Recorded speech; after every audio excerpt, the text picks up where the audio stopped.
था, वो तो दाड़की करती थी खेत खलियान में।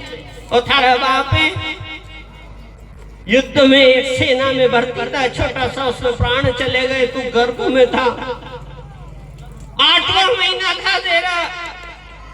और मैं गांव में साधु आया तो उनके पास गई दुखियारी, और उन महात्मा के आगे हाथ किया, गुरुजी हमारी रेखा तो देखो, आदमी है नहीं, एक छोरो यो गर्भ में है, 8वां महीना है, यो मो सुख देगो के नहीं, मारा बाग में सुख है के नहीं, थोड़ा बता दो। हाथ आगे किया मैंने, उन गुरुजी ने की के देख तो री माँ, मु हाथ तो देख को नहीं जानू, पर वो नक्षत्र को ज्ञाता हूँ, मु या बता सकूं कि जनी नक्षत्र में थारो छोरो जन्मे को तो कहीं बने, तो उन्हीं माँ ने की या बता दो जैसे। तो उन महात्मा जी ने की के देख थारो छोरो यदि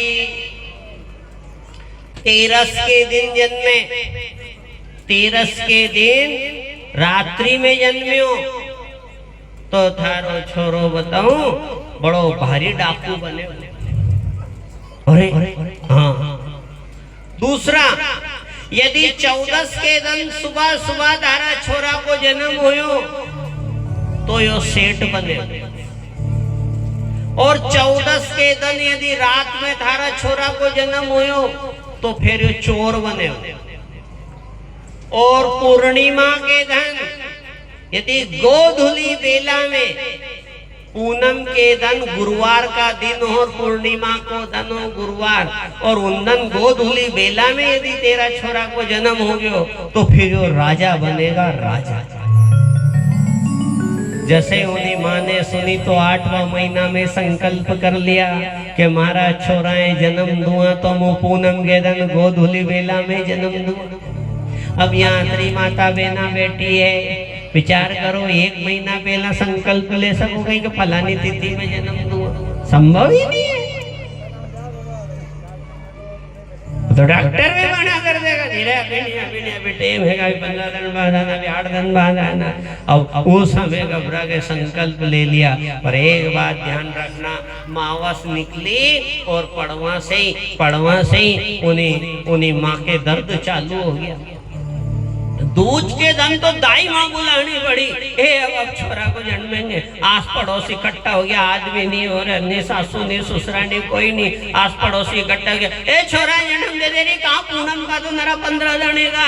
परवाह नहीं मानी, सारा गाँव वाला से की, देखो रे मारा छोरा है तो मु राजो बनाऊंगा, चोर नहीं बनाऊ, डाकू नहीं बनाऊ, सेठ साहूकार नहीं बनाऊ, मारा छोरा है तो मु राजो बनाऊंगा, पूनम के दिन जन्म दूंगा। तो फिर दर्द हो गया है तेरे तो चालू, उन्हें भले हो जान दो। 2, 4 दिन 8 दिन तो निकले, पर 11 के दिन तो बिल्कुल राह ही नहीं गया। तो फिर क्या किया, उसने गांव वालों को बुलाया और उन्हें कि भैया रे थोड़ी दया कर दो, मेरी औलाद राजा बन जाएगी, पूनम के दिन जन्म दूं। तो उसने अपने दोनों पाँव बंधाए, दोनों जंघा बंधा के, पाँव बंधा के, और उल्टी लटका दोनों पांव बांध के, हाथ बांध के और जंघा बांध के उसको उल्टी लटका दिया गया।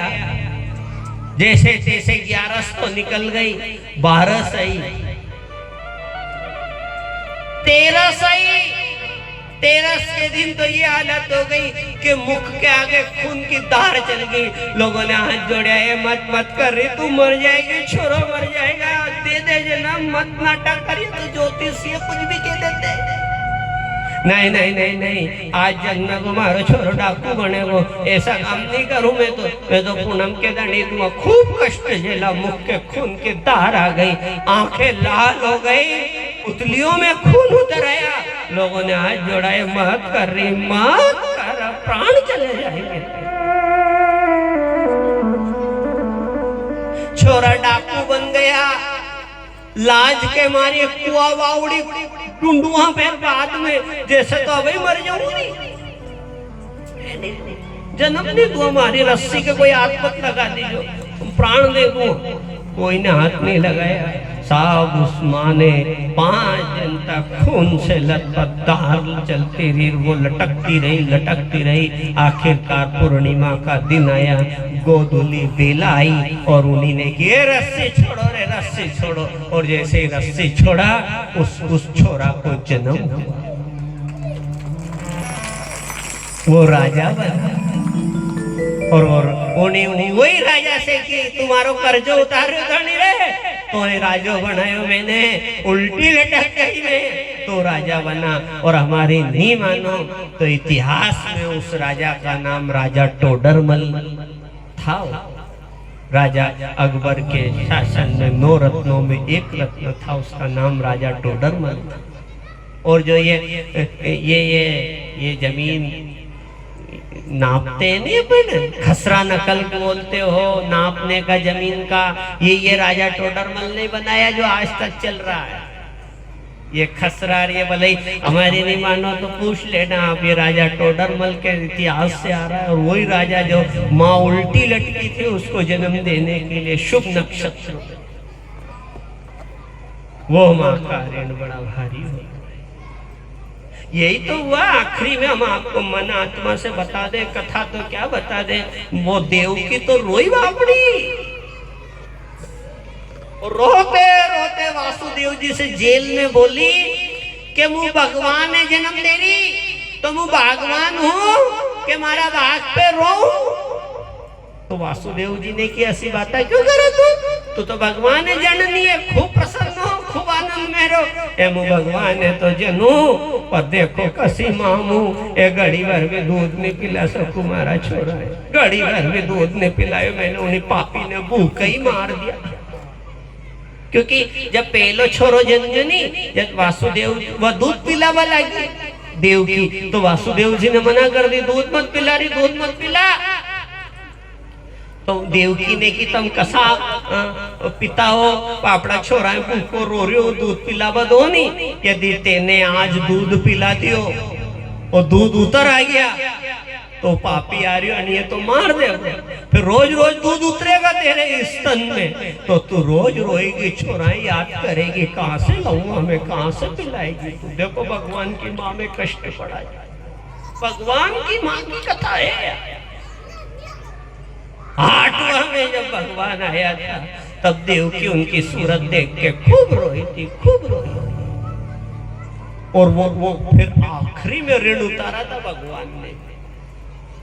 आखिरी की कथा याद है? फिर 12वां स्कंद, ये तो 10वां स्कंद की थी। 12वां स्कंद में भगवान ने फिर ये ऋण उतारा था। उनको पता था कि माँ गणी रोई बापड़ी, बेड़िया पड़ी, जवानी में बेड़िया पड़ी। तो जब द्वारका में ले आए यानी वासुदेव जी देव की द्वारका ले गया था भगवान, यहाँ से छोड़ा मथुरा से द्वारका। तो वहां द्वारका में 125 साल तक राज किया भगवान। 125 साल की उम्र होगी भगवान की। तब एक दिन देवकी के पास में बिठाई भगवान, और भगवान ने देवकी से कि ये देवकी ए कुछ मांग ले रही, मैं अब जाऊंगा, अब ये धरा छोड़ूंगा, कुछ मांग ले। उन्हीं माँ ने की कि बेटा थारी उम्र कतनी होगी? तो भगवान ने की 125 साल होगी। तो बताओ आप जनी बेटा की उम्र 125 साल हो जाए तो माँ की कतनी होगी? उन्हीं माँ ने रोता हुआ की के नाना रे अब क्या मांगू रे। और पहनने ओढ़ने की उम्र थी जब तो मेरे पाँव में बेड़ियां लगा दी, उस पापी ने जेल में पटक दिया। हाट बाजार जाती अच्छी साड़ी धोती ओढ़ लेती, उम्र में तो जेल में पड़ी रही मैं। भगवान ने कहा ए माँ वो दुख का समय था, मैं तेरी सेवा नहीं कर पाया, मैं जितनी यशोदा की करी थी मैंने प्यार दिया इतना तुझे नहीं दिया, तो कुछ मांग ले। बताओ रे, इतनी कथा सुनी आपने, क्या मांगा होगा उस देवकी ने? करो करो विचार काका जी के क्या मांगा था उन्हें देवकी ने। चाहती तो वो देवकी का ही मांग लेती, वो देवकी मांग लेती कि मुझे स्वर्ग में सबसे अच्छा स्थान देना। चाहता तो देवकी मांग लेती कि अन्य जन्म में आयो, 5-6 जन्म में फिर हमारी कोख में आ जाए और यशोदा जैसा मेरे सामने भी लीला कर जाए, यह भी मांग सकती थी। पर देखो माँ का हृदय, उस माँ ने क्या मांगा भगवान से? देवकी ने 125 साल बाद जब भगवान श्री कृष्ण ने कही कि मांग ले रही माँ, मांग ले मैं दे दूंगा, तब उन्हीं माँ खड़ी हुई और उन्हीं माँ ने भगवान से की एक कन्हैया, यदि तू द्वारका का राजा और मुझे देने चाहे तो मेरी एक मांग है। क्या मांग है? ए उन्हीं कंस पापी ने हमारा 5-6 बेटा भूखा ही मार दिया था, तो तू एक बार उन्हें जाहे भी उन्हीं भों से वापस लिया और मुंह उन्हें थोड़ा थोड़ा दूध पिला दूं, यही मांगू रे और कहीं नहीं। तब भगवान श्री कृष्ण ने कहा था कि ये सबका ऋण से उऋण हो जाओगे, पर माँ बाप का ऋण बड़ा भारी पड़ेगा। ये राम जी भी वनवास गया नहीं तो उनकी भी आत्मा कांप उठी है। इनने भी किए जन वहां पता चला कि दशरथ जी नहीं रहा, दशरथ जी नहीं रहा, नहीं रहा। गया जी आड़ी गया था, वहां गया जी में यहाँ नहीं कि अब क्या करे, पिंड करना जब दशरथ जी का, उनने भी पिंड दिया। वो तो चले गए पूजा पत्री लेने, और जानकी का नंबर था तो जानकी के सामने वो दशरथ जी का हाथ आ गया, वहां गया जी दे रे पिंड दे रे। मैं बड़ा दुखी हुई, राम तो वो समय में मेरे पास नहीं था, आज पिंड का समय आया तब भी पास में नहीं, ना जाने कहाँ उलझ गया, बहुत देर हो गई, तू ही दे रही जानकी, तू मेरी बहू है, थोड़ा पिंड दे। आज बड़ी नास्तिकता आ रही है, कहीं होवे बड़ा बूढ़ा के दुख करवा से, कहीं होवे पिंड करवा से, कहीं नहीं हो आटा का पिंड से कोई पितृ तरे। यहाँ कथा सुनो रे, दशरथ सरी का भी तरस रहा था पिंड के लिए, दे रे बेटा दे दे। पतो ने जानकी ने बेरू बालू रेत को थोड़ी बहुत पिंड बना के और उन दशरथ जी पिंड दिया था। कथा है नहीं, वो सुनी होगी। अपने माता पिता की खूब सेवा करोगे जितनी हो सके। बोलो भक्त और भगवान की जय, आज के आनंद की जय। इसलिए आपसे खाली आज की कथा के माध्यम से तो यही कहेंगे, यही विस्तार की कथा है। आज तो आज ज्यादा हम कुछ कहेंगे भी नहीं, खाली एक ही मोड़ पे कथा लाएंगे कि एक तो अपने माता पिता की जितनी हो सके सेवा करो। वो श्रवण कुमार माता पिता को कांवड़ में बांध के लेकर गए